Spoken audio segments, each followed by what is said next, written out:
चांदी जैसा रंग है तेरा, सोने जैसे बाल, एक तू ही धनवान है गोरी, बाकी सब कंगाल। एक तू ही धनवान है गोरी, बाकी सब कंगाल। चांदी जैसा रंग है तेरा, सोने जैसे बाल, एक तू ही धनवान है गोरी, बाकी सब कंगाल। एक तू ही धनवान है गोरी, बाकी सब कंगाल।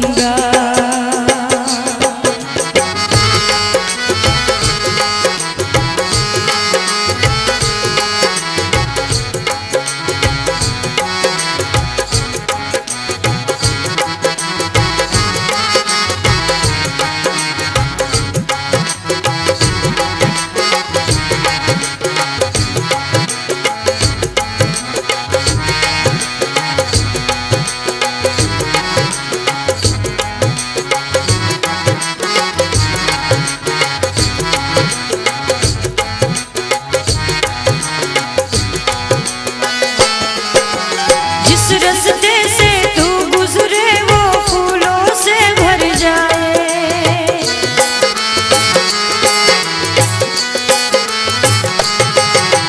जिस रस्ते से तू गुजरे वो फूलों से भर जाए।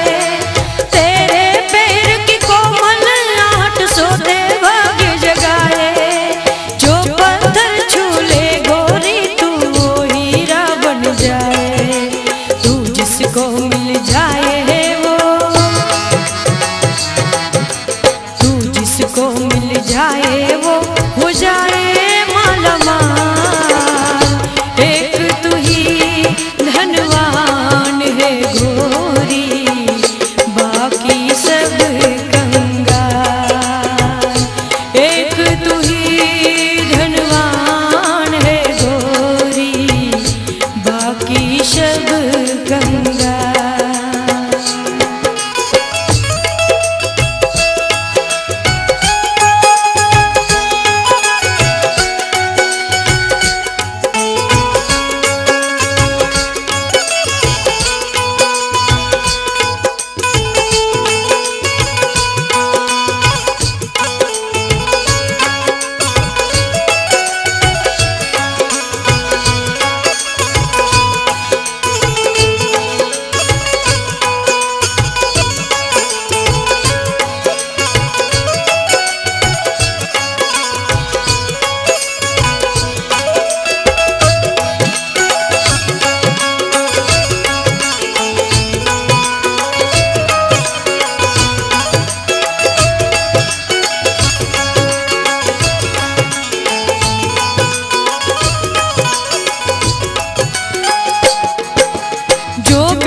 नजरे भर भर देखे तुझको आते जाते लोग, छेली छबीली रानी थोड़ा,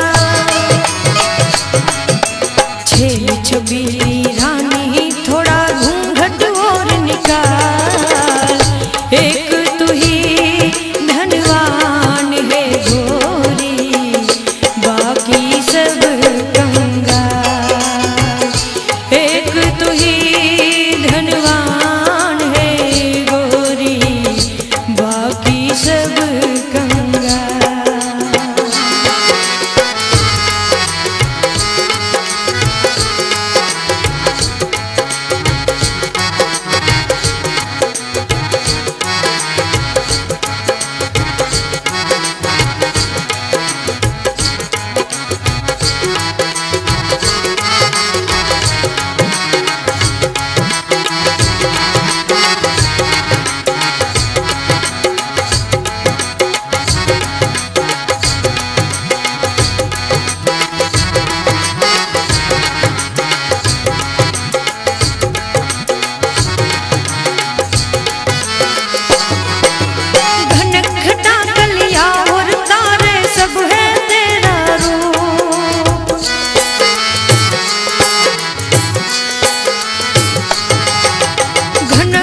ऐसी कीजिए हजारों साल, एक तू ही धनवान है गोरी, बाकी सब कंगाल।